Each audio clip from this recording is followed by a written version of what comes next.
ഈശോയിൽ അത്രയും സ്നേഹം നിറഞ്ഞവരെ, ഇന്നത്തെ ദിവസം നമ്മൾ ധ്യാനിക്കുകയാണ് സങ്കീർത്തനം 51-10 തിരുവചനം.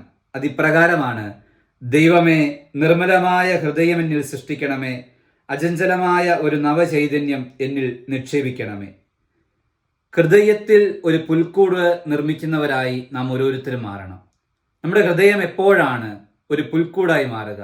നിർമ്മലമായ ഒരു ഹൃദയം നമുക്ക് സ്വന്തമാകുമ്പോഴാണ് നമ്മുടെ ഹൃദയം പുൽക്കൂടായി മാറുന്നത്. പ്രിയപ്പെട്ടവരെ, ഈ ക്രിസ്തുമസ് നമ്മുടെ ഹൃദയത്തെ നിർമ്മലമാക്കുവാനുള്ള ഒരു അവസരമായി നമുക്ക് കരുതാം. അതിനുള്ള ഒരുക്കമാണ് പരിശുദ്ധ കുംഭസാരവും നമ്മുടെ നോമ്പ് ആചരണവും ഒക്കെ. അപ്രകാരം ഹൃദയത്തെ നിർമ്മലമായി സൂക്ഷിക്കുവാൻ വേണ്ടി നമ്മളോട് പരിശ്രമിക്കണമെന്നാണ് ഈ ക്രിസ്തുമസ് ആവശ്യപ്പെടുക.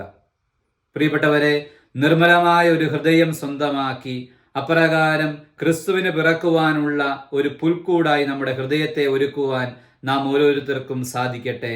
ദൈവം നമ്മളെ അനുഗ്രഹിക്കട്ടെ.